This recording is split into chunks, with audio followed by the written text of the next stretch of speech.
ইসকনের সন্ন্যাসী চিন্ময় কৃষ্ণ দাস তিনি গ্রেপ্তার হয়েছেন। তারপর 10 দিন পেরিয়ে গিয়েছে, এখনো বেছে বেছে হিন্দুদের ওপর হামলা হচ্ছে, তাদের মন্দিরে ভাঙচুর চালানো হচ্ছে। ইসকনের সন্ন্যাসীরা তারা অভিযোগ করছেন যে তাদের ধর্মীয় চিহ্ন গোপন করার জন্য বলা হচ্ছে।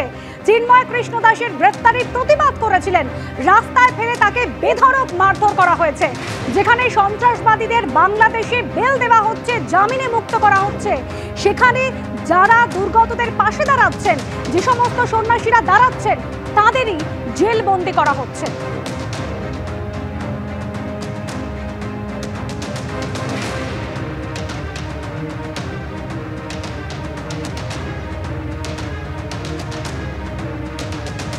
গতকাল চিন্ময় কৃষ্ণ দাস তার জামিন মামলার শুনানি পিছিয়ে গিয়েছে 1 মাস।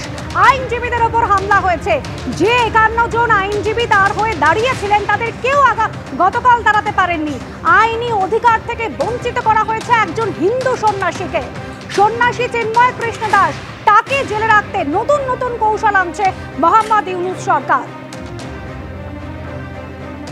রিগন আচার্য চিন্ময় কৃষ্ণ দাসের আইনজীবী, যিনি এর আগে দাঁড়িয়েছিলেন চিন্ময় কৃষ্ণ দাসের হয়ে, তার বাড়িতে হামলার ঘটনা ঘটেছে। এক একজন আইনজীবী, তাদেরকে ভয় দেখানো হচ্ছে, সন্ত্রস্ত তারা।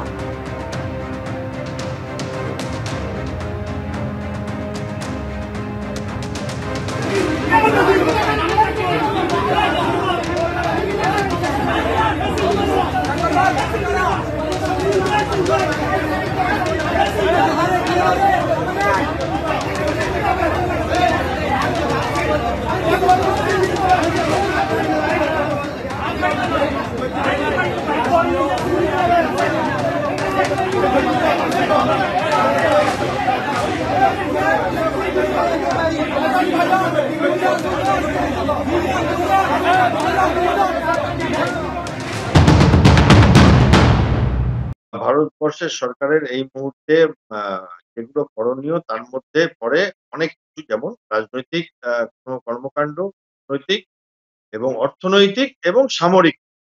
এবং আমি আশা রাখছি যে সেগুলো সবই হয়তো হচ্ছে, কিন্তু আমরা হয়তো যে দ্রুততার সাথে সেটা চাইছি, যে ক্ষিপ্রতার সাথে সেটা হয়তো হচ্ছে না।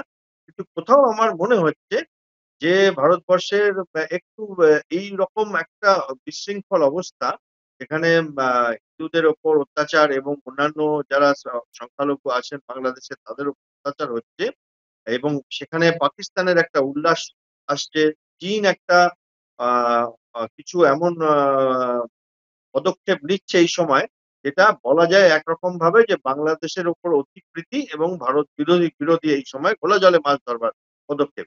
যেখানে আমার মনে হয় ভারতের এই 4টে যেগুলো বললাম সবকটাই 1 ডিগ্রি ওপরে চড়িয়ে দেওয়া উচিত। এখন কূটনৈতিক ছাড়া খুব একটা বেশি অ্যাকশন আমরা দেখতে পাই না। আশা করছি ভারতবর্ষ শক্তিমান দেশ, তার এমন একটা কিছু করা উচিত যাতে অন্যান্য দেশরা তার থেকে দেখে যে ভারতবর্ষের সঙ্গে এরকম করলে তারা পার পাবে।